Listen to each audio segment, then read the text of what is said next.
Voici donc la présentation du Yaesu FTM 510D.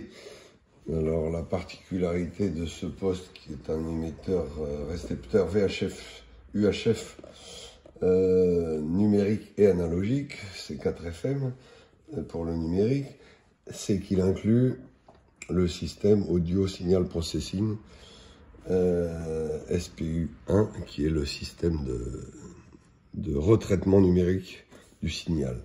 Donc dans la boîte, vous trouvez le manuel d'utilisation en langue française.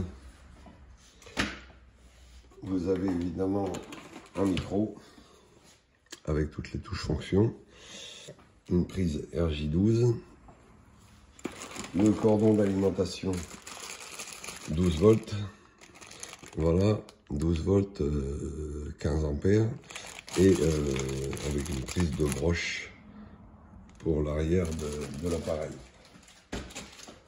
Et les petits sachets de visserie et des fusibles de rechange, visserie et le support de micro éventuellement pour mettre au tableau de bord. Le poste par lui-même, le voici. Il est équipé d'origine d'un système de tiroir, voilà le poste, de tiroir qui se déclipse très facilement et qui peut se mettre sur le dessus ou sur le dessous de l'appareil. Voilà. C'est très rapide à installer. Il y a un tunnel de ventilation, comme on trouve maintenant sur beaucoup de Yaesu, en dessous, avec un ventilateur à l'arrière. Sur la face arrière, on retrouve la prise d'alimentation 12 volts et les sorties haut-parleurs extérieurs SPA, SPB et la prise data.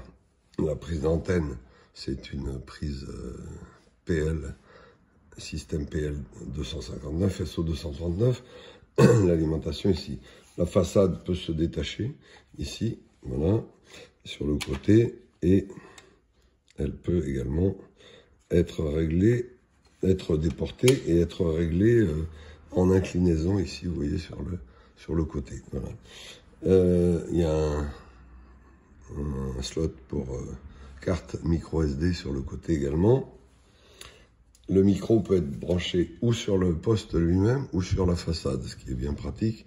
Et le câble de liaison entre la façade et la tête, enfin la tête plutôt et le corps du poste, c'est un RJ45, donc on peut le faire avec du câble réseau standard. Voilà. Donc le micro, on le branche sur le côté. Et le poste, on le branche sur l'alimentation, 12 volts ici. Voilà. On va lui brancher une petite antenne fictive à l'arrière. Voilà. Le poste se met en route sur le bouton marche-arrêt qui est situé au-dessus de l'appareil ici. Voilà. Voilà. On va faire un tour rapide de l'appareil, puisque en fait les fonctions essentielles sont exactement les mêmes que sur le FTM 500. Donc si vous voulez, vous pouvez visionner la vidéo du FTM 500. Vous retrouverez aussi toutes les fonctionnalités de l'appareil. Voilà, écran couleur qui est également tactile, donc on peut agir directement dessus pour régler le tone, pour régler la puissance, etc. Le type de squash, tout ça est tactile. Pour sortir, on fait back et on retrouve à l'écran d'accueil. On peut le mettre en analyseur de spectre, on va dire, pour les fréquences adjacentes. Voilà, tout ça vous le retrouverez également sur le FTM 500, FTM 510. On va s'appesantir surtout sur les différences essentielles. Donc ça, c'est les réglages bande principale, bande secondaire. Voilà, vous pouvez basculer de la bande secondaire à la bande principale ici avec le la touche qui est ici. Et là, donc, vous avez les réglages correspondant à chaque bande. Le volume se règle ici, vous appuyez une fois, ça règle le squelch. Et pareil pour la fréquence du bas. Vous avez une petite icône qui vous indique qu'il est en mode satellite, c'est-à-dire qu'il a un GPS intégré et qui vous permet d'avoir le positionnement satellite. Voilà les fonctions principalement différentes sur le FTM 500 et le FTM 510. C'est le système SDX que vous voyez ici, qui est une touche qui existait déjà sur le FTM 500, mais qui servait juste de légèrement préamplifier la réception. Et là, maintenant, il a plusieurs fonctions, c'est-à-dire qu'il peut passer en mode SDX, comme là, vous voyez dans l'écran. Et si vous appuyez une deuxième fois, il passe en mode ASP. Et là, c'est un système de retraitement numérique du signal, à la fois préamplifier le signal à réception et en même temps retraiter le bruit de fond. C'est très efficace et là vous êtes en position supprimée. Il y a un petit voyant qui correspond à la mise en route du système ici. Voilà, un petit voyant blanc.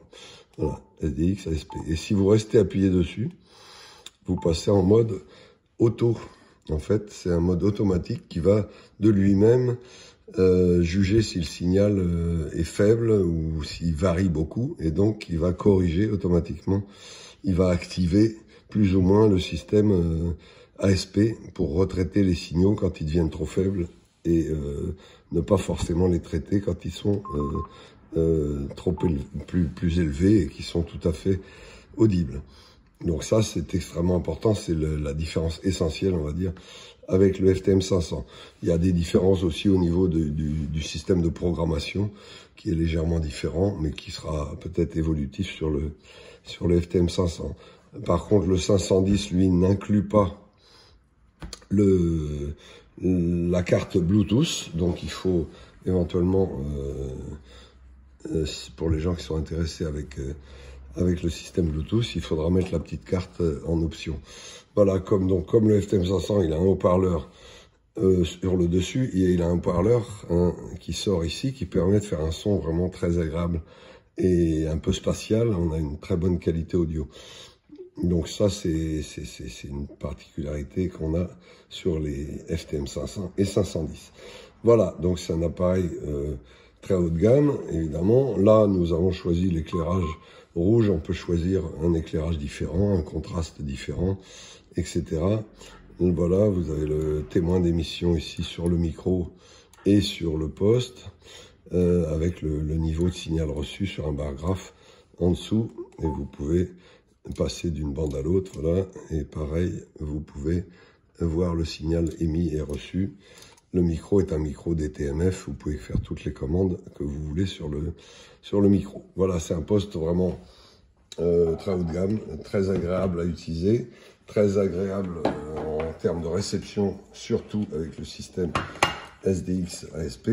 Vous pouvez regarder la vidéo du FTM 500 pour d'autres fonctions peut-être, et aussi de regarder le test que nous avons fait sur le système ASP à partir du FTM 150 de chez Yaesu, et qui fait bien voir la qualité de retraitement du signal qui existe sur les postes qui disposent du ASP, comme le FTM 510 et comme le FTM 150 qui existait déjà. Voilà, vous retrouverez évidemment cet appareil sur notre site internet, dont l'adresse figure ici, www.gotechnique.com.